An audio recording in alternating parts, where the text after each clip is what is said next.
오늘 이 시간을 함께 하신 우리 모든 성도 여러분들에게 구원의 은혜, 말 그대로 우리를 평안케 하시고 또 우리 가운데에 하나님께서 하나님 되어주셔서 우리의 인생이 그야말로 천국되게 하시는 데 함께 하시기를 주의 이름으로 축원드립니다.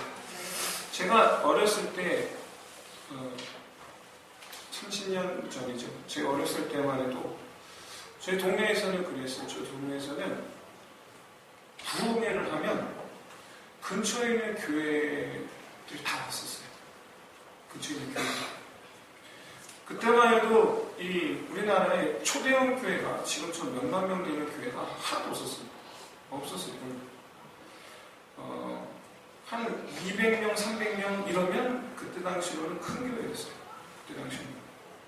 그래서 다 교회들이 다 고만고만했어요. 그러다 보니까 각 교회들마다 성도들이 또 죄가 또 한 동네 사람인지라 교회 성도들이 이제 서로 이 교회에서 부흥한다 그러면 저는 어려서 잘 모르겠지만 아마도 그냥 돕자는 마음으로 함께 서로 참석하지 않았는가 그런 생각이 제 생각이에요. 그래서 정말 그때 마치 결혼식 가서 축의금 내듯이 타교에서 오는 성도분들이 이렇게 부흥회 간 중에 헌금도 많이 하고 그랬어요. 왜? 다음에 그 교회에서 부흥회하면 또 굴러가서 또 하니까. 저도 이렇게 부흥회 할 때마다 교회에서 이 교회, 저 교회 이렇게 친구들 초대받아서 이 교회, 저 교회 다니는 재미가 아주 많았는데 이렇게 이제 점점 더 이제 그런 모습이 사라져가고 많이 좀 아쉽습니다. 오늘날에는 참 보기 힘든 일인데 오늘날에도 부흥회는 여전히 합니다. 여전히 하는데 과거처럼 서로 이렇게 교류하고 하지는 않잖아요. 그래도 과거의 부흥회에 비해서 요즘 부흥회 또 보기 힘든 장면이 바로 뭐냐면 인도하는 목사님의 컬링이에요. 무슨 얘기일까? 그때는 성도들이요 어느 교회에서 부흥회를 하든지 간에 그냥 안 믿는 사람들 자기 뭐 가족이라든가 친구들이라든가 데리고 교회 왔어요. 데리고 왔어요. 그 부흥회를 하고 있는 그 교회 성도든 아니면 뭐 타 교회 성도든 하여간 그냥 데리고 왔어요. 데리고 와서 같이 예배를 드렸어요. 그러다 보니까 이 성도들이 그때는 불신자들을 교회에 데리고 오는 걸 되게 즐거워했어요. 즐거워하고 기뻐했어요. 마치 표정이 나도 데리고 왔다 뭐 그 표정 그 표정으로 나도 이렇게 새신자들 데리고 왔어요. 그래서 이 부흥회 때마다 안 믿는 분들이 부흥회 때 많이 오셨어요. 안 믿는 분들. 그래서 목사님들이 부흥 강사 목사님들이 이 콜링하는 시간에 고정적으로 있었어요. 설교 시간 다 끝나고 모든 사람들을 다 눈을 감게 하고 난 다음에 오늘 이 시간 예수 믿지 않는 분들 가운데 처음 이 자리에 나오신 분들 혹시 예수님을 믿어야 되겠다라고 생각하신 분은 자리에서 한번 일어나 보십시오. 그렇죠?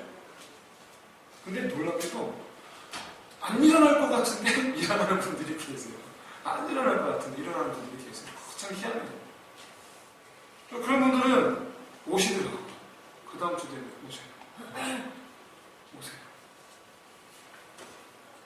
한국 역사상 가장 큰 부흥기를 맞이했던 때가 70년대, 80년대.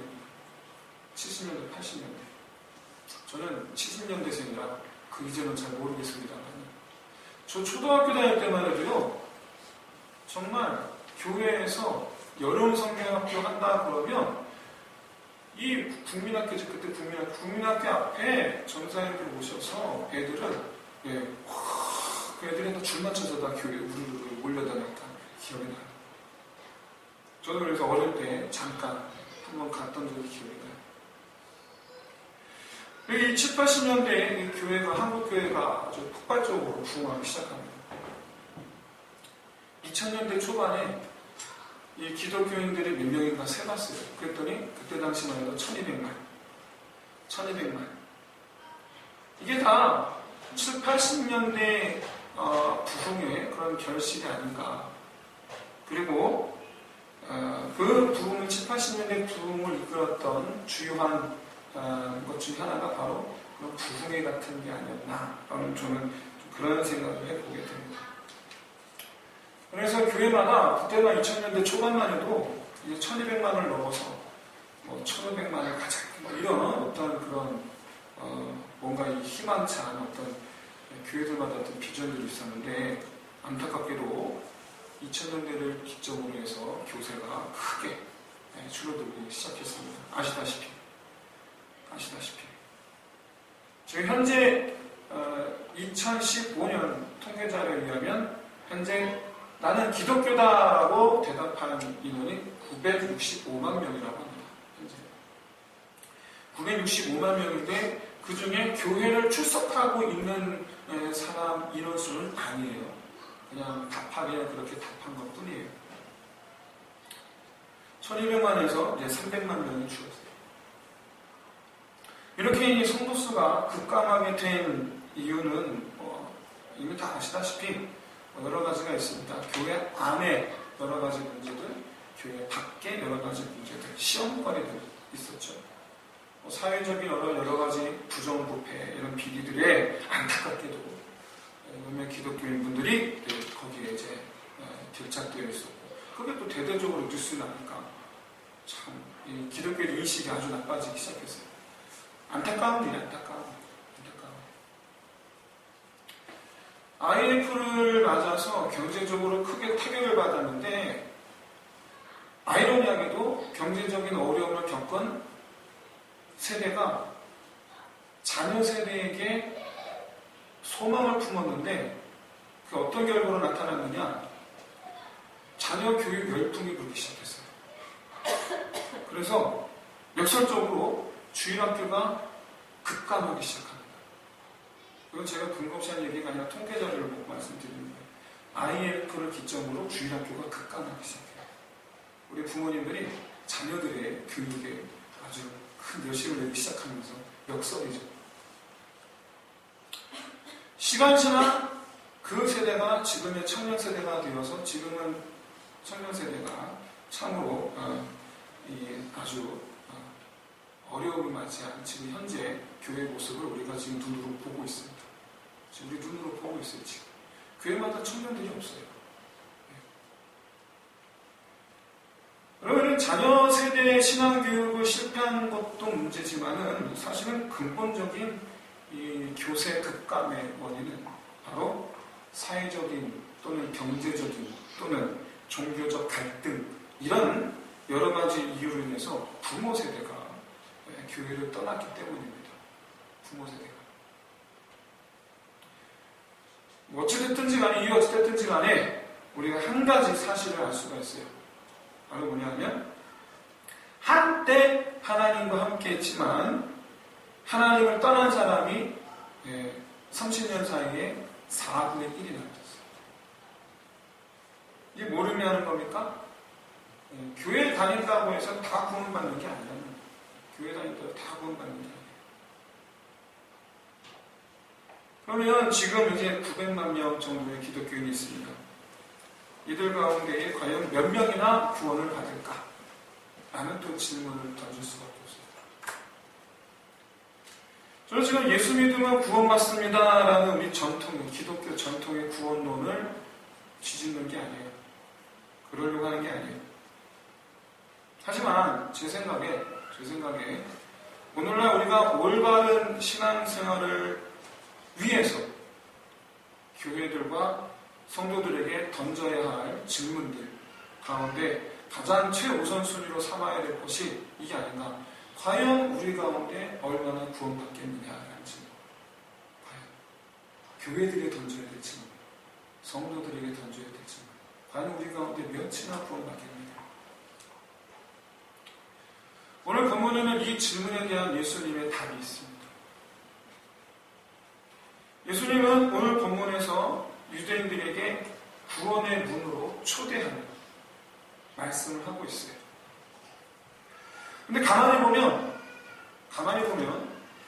의외로 유대인들은요 자기들을 구원받은 백성으로 생각하지 않는다라는 걸 알 수가 있어요. 자기들 스스로 구원받은 백성으로 생각하지를 않아요. 유대인들은. 이 점에 있어서 우리 기독교인들과는 분명히 다르죠. 달라요. 우리 기독교인들은 기본적으로 나는 구원받은 백성이다 라는 생각을 갖고 있어요. 나는 구원받은 백성이다 라고 생각을 해요. 유대인들은 우리가 알다시피 우리는 하나님의 택함받은 백성이다 라는 자긍심을 갖고 있는 민족이에요. 하나님의 택함받은 백성이다. 그래서 유대인들은 이방인을 멀리하고 율법을 지키는 일 최우선 과제로 삼습니다. 이방인들하고 절대로 어울리지 않아요. 택함받지 않는 민족하고는 어울리지를 않아요. 우리는 택함받은 민족이라서. 그만큼 택함받은 민족이다라는 거에 자부심이 강한 민족이 유대인들이에요. 그런데도 불구하고 매우 의아스러울 정도로 유대인들은 자기들이 구원받았다라고 확정적으로 생각하지를 않습니다. 생각하지 않아요. 그들의 이런 생각은 성경 곳곳에서 발견할 수가 있어요. 유대인들이 이스라엘 백성들이죠. 이스라엘 백성들이 자기들이 하나님의 택함받은 백성이다라고 생각하는 건 세상 모든 민족들 가운데에 아브라함의 자손인 자기들만 하나님의 구원받을 자격이 있다라는 의미예요. 구원받았다라는 게 아니고 구원받을 자격이 있다라는 의미예요. 아직 구원받은 게 아니에요. 유대인들은 하나님의 택함받은 백성이라는 개념하고 구원받은 백성이라는 개념을 서로 다른 영역의 문제로 생각해요. 서로 달라요. 유대인들이 그렇게 과거 시간이 흘러 유대인들이 그렇게 생각하는 이유는 바로 이스라엘의 역사 그리고 선지자들의 예언 그 시련 때문에 그래요. 무슨 말인가? 성경을 보면 이스라엘 역사는요 사실상 심판의 연속입니다. 항상 심판나요. 항상. 이스라엘이 위기에 닥쳤을 때 하나님께서 이스라엘을 구원하시기도 하셨지만 언제나 말씀하시기를 다시 말씀드려서 이방인의 손에서 건지시고 난 이후에도 항상 하시는 말씀이 너희가 돌아오지 않으면 이후로도 이방 나라들을 내가 채찍으로 삼아 너희들을 심판하겠다 라고 말씀하세요. 그리고 그것을 완전히 이루시죠. 어떻게? 북이스라엘은 아수르에게 멸망을 당하고 남유다는 바벨론에게 멸망을 당합니다. 그 중에서도 북이스라엘 10개 지파입니다. 북이스라엘 10지파는요 흔적도 없이 사라져요. 흔적도 없이 사라져요. 찾아볼 수가 없어요. 그토록 유대인들이 경멸하는 사마리아 사람들이 누구냐면 과거 700년 전 멸망하기 이전의 북이스라엘 사람들. 그 사람들이 피가 섞여서 더 이상 이스라엘 순혈이 아닌 혼혈 민족이 돼요. 그게 사마리아 사람.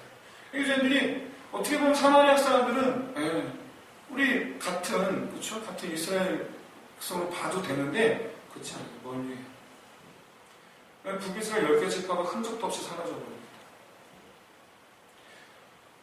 남유다가 멸망합니다. 근데 남유다는 바벨론이 북이스라엘 아수르는 이 10개 지파 멸망시켜놓고 막 섞었어요. 그런데 바벨론은 그렇진 않았어요. 그냥 그 민족을 지켜줬어요. 고스란히 바벨론을 끌고 갔어요.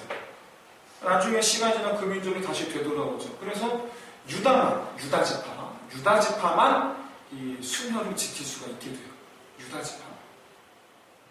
좌우간 이런 이스라엘 역사 때문에 이스라엘 백성들은 굉장히 아이러니하게도 자기들이 하나님의 심판 아래 있다라는 생각에서 벗어나지를 못해요.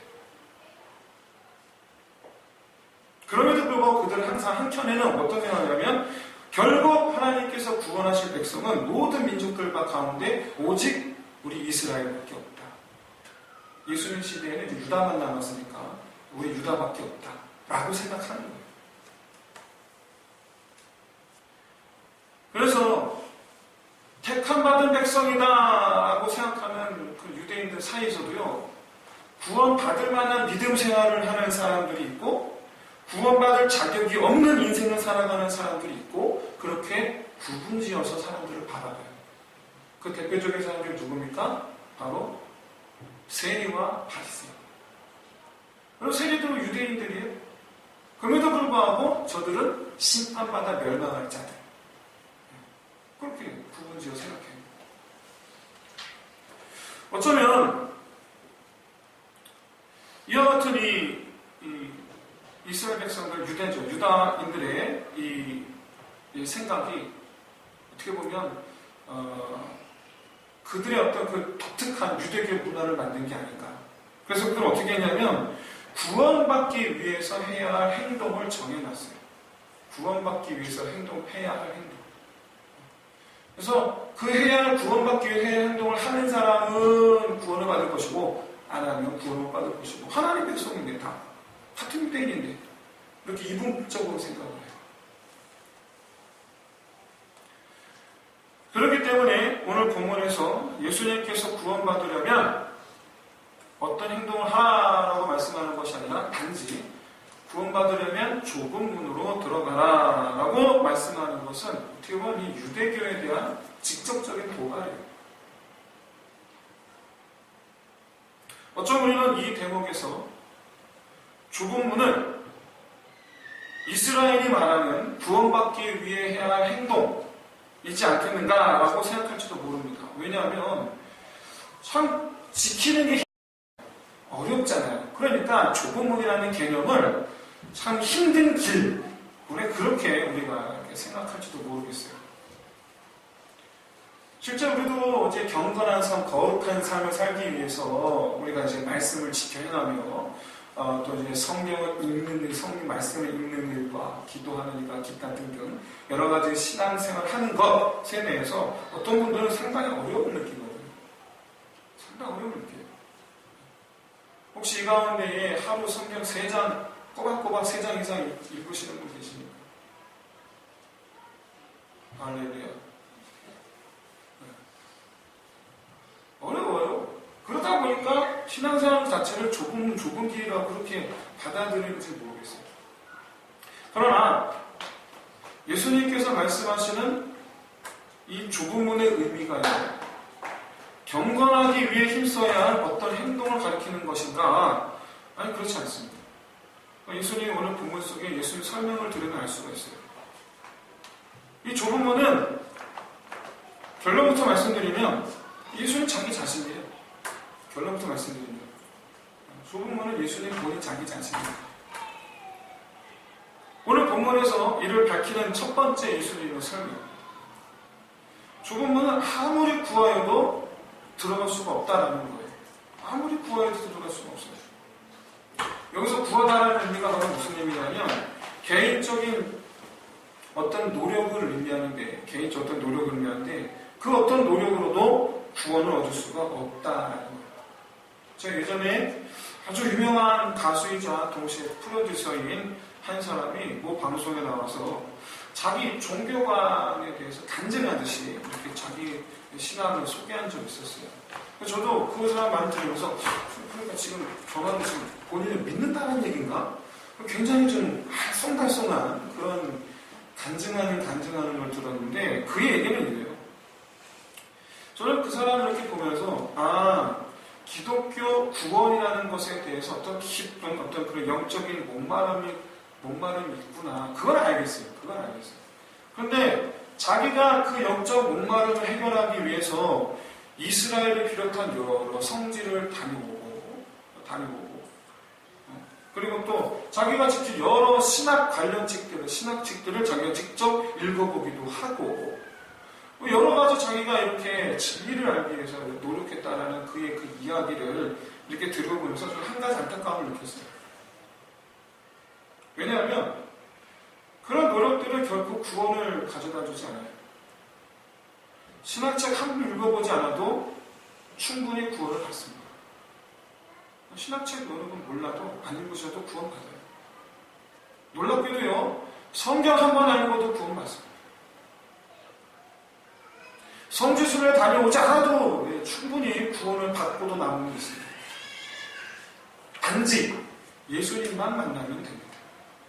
예수님만 만나면 돼요.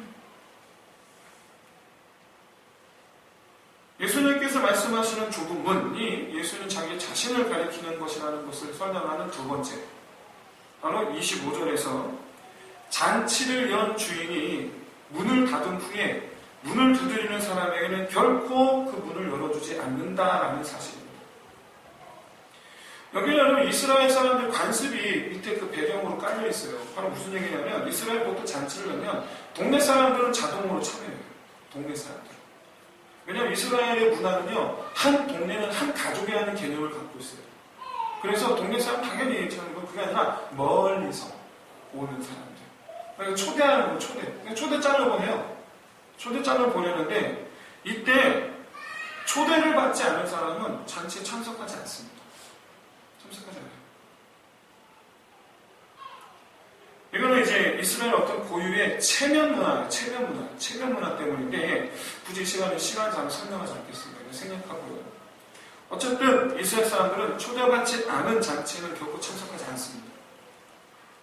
그래서 오늘 본문에서 예수님께서 비유로 설명하신 이건 비유예요. 잔치집 문이 닫혔는데 그 문을 두드리는 사람, 다시 말씀드려서 초대받지 못했는데 찾아와서 들어가게 해달라는 사람, 실제로는 존재하지 않아요. 실제로는 없어요. 그래서 예수님의 이 비유를 듣는 유대인들은요, 누가 문 닫히면 누가 그 문을 두드려? 아무도 안 두드리지. 이게 사실이에요. 이게.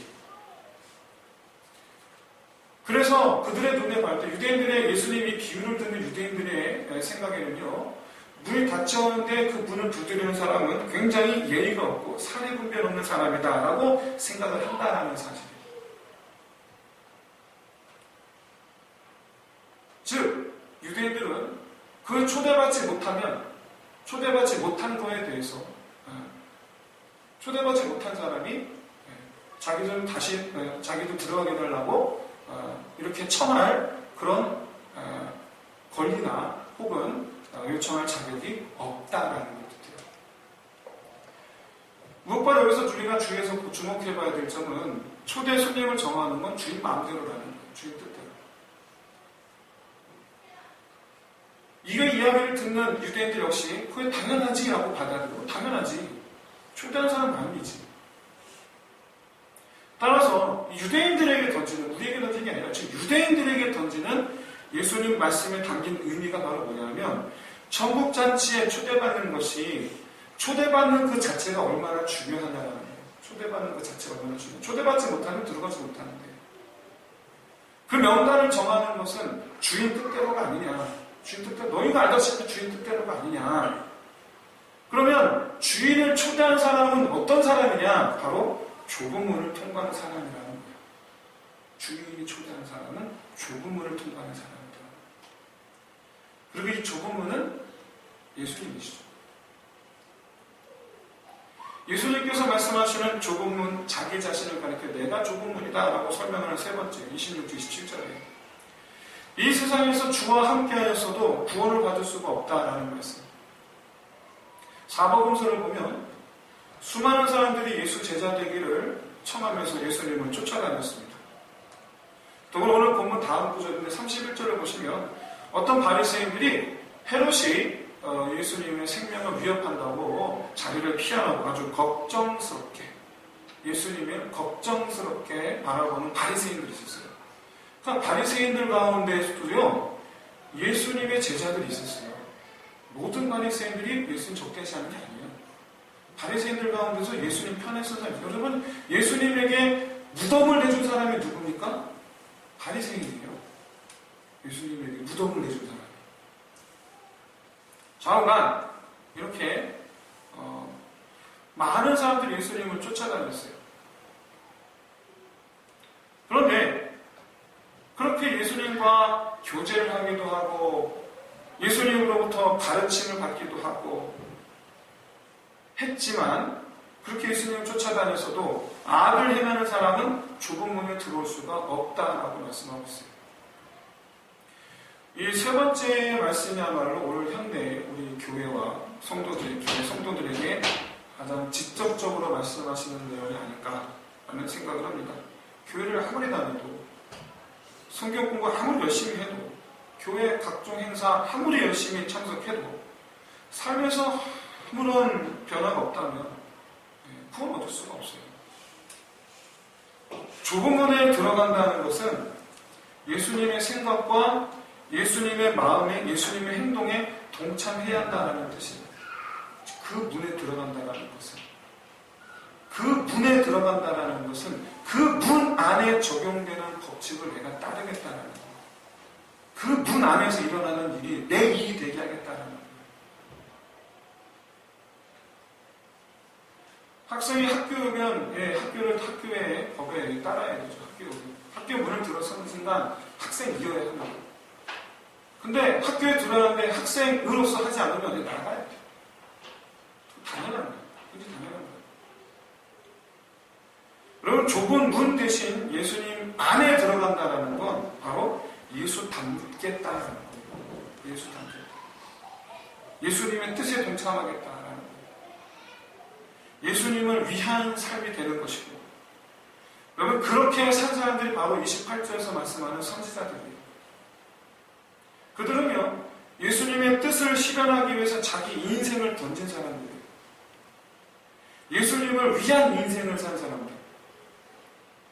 그리고 예수님은 그들이 지금 하나님 나라에 있다라고 말씀하고 있어요. 예수님을 위한 인생을 살았기 때문에 하나님 나라에 있다라는 게 아니고, 반대로 그들이 하나님 나라에 있기 때문에 예수님을 위한 인생을 살았다라고 말씀하는 거예요. 그런 선지자들을 배척하고 선지자들의 말에 귀를 기울이지 않는 게 유대인들이에요. 그럼 과연 그런 유대인들이 구원받겠습니까? 예수님은 하나님의 택하심을 받았다라고 생각하는 유대인들에게 정작 하나님의 택하심을 받아 구원의 문 안으로 들어올 사람들이 있는데, 그들은 바로 누구냐면 유대 땅을 중심으로 동서남북 사방에 있는 이방인들이다 라고 말씀하고 있어요. 바로 그들은 예수만 보고 오는 사람이고, 예수만 보고 나오는 사람. 우리가 이미 잘 알고 있는 대로 여기서 먼저 된 자는 유대인들을 가리키고 나중 된 자는 이방인들을 가리킵니다. 유대인들은 구원으로부터 멀어지고 이방인들이 구원에 들어오게 될 것이라는 것을 암시하는 말씀입니다. 그런데 여기서 우리가 주목해봐야 될 점은 바로 유대인의 관점에서 이 말씀을 살펴보자는 거예요. 유대인의 관점에서.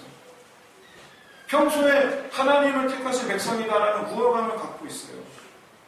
평소에 나는 신앙생활, 나는 교회 다니고 있다라는 생각을 갖고 있어요. 평소에. 그런데 도리어 그런 우리가 하나님의 구원으로부터 멀어지리라는 거예요. 도리어.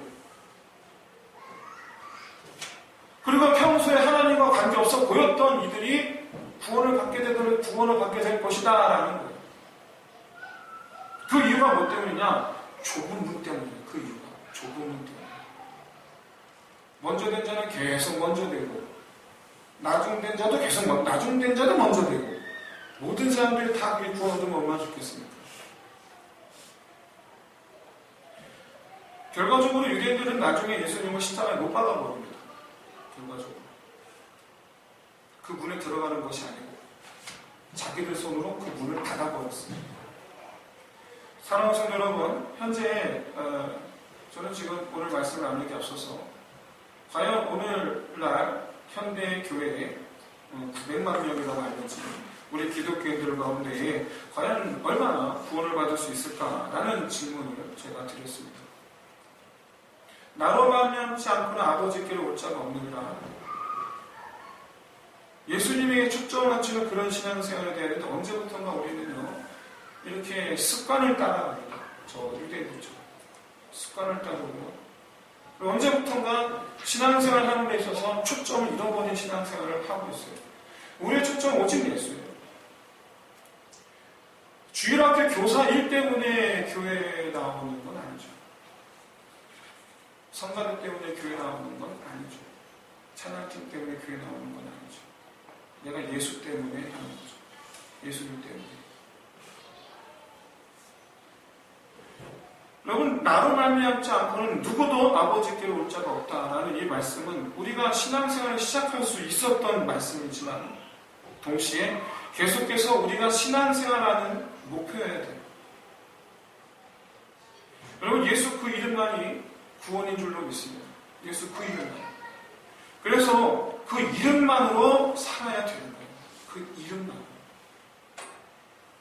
어쩌면 우리 신앙생활 자체가 다시 세팅해야 될지도 몰라요. 리셋해야 될지도 모르겠어요.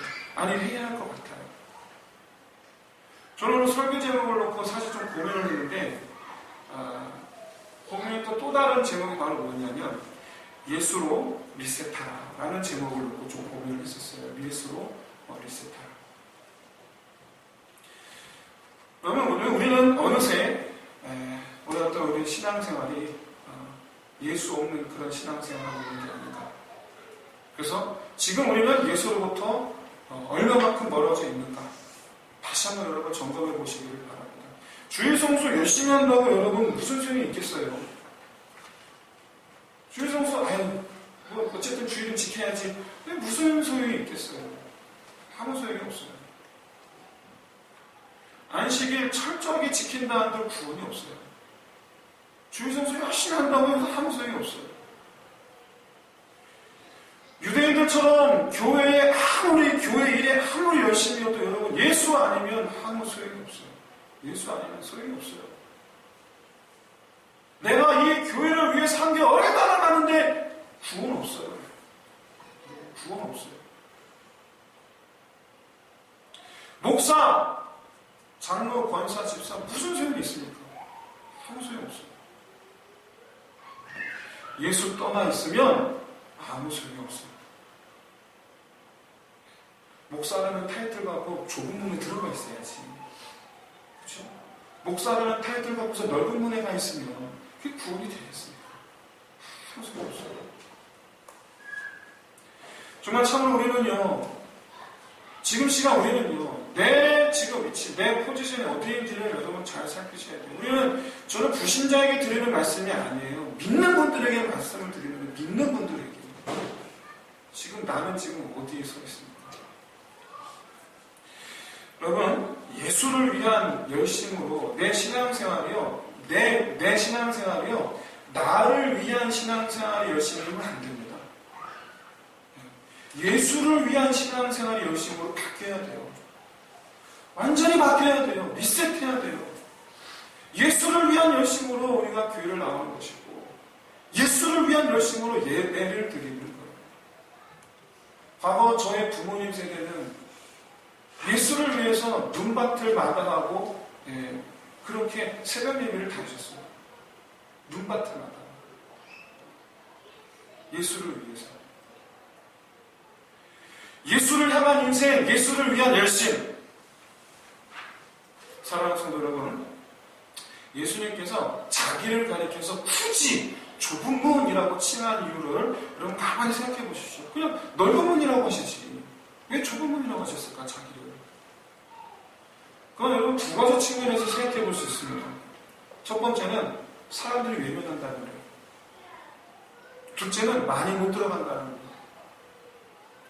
많은 분들이 좁은 문이라는 이 말씀을, 이 의미를 어려운, 쉽지 않은 그런 의미로 오해하고 계세요. 오해입니다. 좁은 문이라는 의미가 어렵다, 쉽지 않다라는 의미가 아니에요. 그런 의미가 아니에요. 사람들이 찾지 않는다라는 의미예요. 사람들이 찾지 않는다. 문이 좁아서 많은 사람들이 들어가지 못할 뿐이지, 한 번에 많은 사람이 들어가지 못할 뿐이지, 여러분 한 사람이 출입하는 데는 아무 문제 없습니다. 출입하는 데 아무 문제 없어요. 그 좁은 문에 들어가다가 몸이 걸릴 일 없어요. 들어가려고 아무리 애를 써도 좁아 터져서 못 들어가는 그런 문이 아니에요. 그런 문이 아니에요. 사람들이 찾지 않는 문, 그리고 많이 들어가지 못하는 문. 이는 그만큼 예수님에게 내 삶의 초점을 맞추기가 그만큼 힘들다라는 것을 의미해요. 근데 말이죠, 자기를 맞추고 자기를 버리고 예수님에게 맞춰 사는 것, 그게 신앙생활이에요. 그게 신앙생활이에요. 좁은 문에 들어가려면 자기를 버려야 될 수 있어요. 좁은 문이 예수님이거든요. 그러니까 내가 예수님 마음이 돼야 돼요. 내가 내 마음에 예수의 뜻을 품어야 돼요. 그러면 몸에 기름칠한 것처럼 쑥쑥 잘 만들어갑니다. 쑥쑥 잘 만들어갑니다. 편합니다. 그런데 그게 결단하기가 쉽지 않을 뿐이지, 막상 여러분 예수님에게 초점 맞추기 시작하면 어려울 거 하나도 없어요. 내가 처음 예수 만난 날 기억해 보세요. 내가 처음 예수 만난 날, 내가 처음 예수를 만났던 바로 그날, 오직 예수만 보였던 바로 그날. 뭐만 생각해도 예수만 생각하고, 뭐만 생각해도 예수님만 생각하고. 어쩜 그렇게 여러분 신앙생활하는 게 하나도 어렵지가 않은지, 오히려 즐거운지, 행복한지. 사랑하는 성도 여러분, 막상 예수님에게 초점 맞추기 시작하면 그렇게 어려울 거 하나도 없습니다. 오히려 그 인생이 순탄하고 복된 삶으로 변화해갑니다. 행복한 인생을 살게 됩니다. 그 전에 그렇게 근심되던 거 하나도 근심 안 됩니다. 그 전에 힘들고 어려웠던 거 하나도 안 힘듭니다. 사랑하는 성도 여러분, 지금까지 어떻게 여러분 신앙생활 해보셨는지는 모르겠지만, 다시 한번 이 시간을 통해서 내가 다시 한번 예수로만 내가 신앙생활 해야 되겠다. 다시 여러분 마음에 정리를 하시고 결단하시고 예수로만 초점을 맞추셔서, 그렇게 해서 내가 지금 이 자리에 있는 이유 주님 때문입니다. 믿음으로 고백하면서 주를 위해서 앞으로 믿음 생활 해 나갈 수 있는 저와 여러분 다 되시기를 주의 이름으로 축원드립니다. 이 시간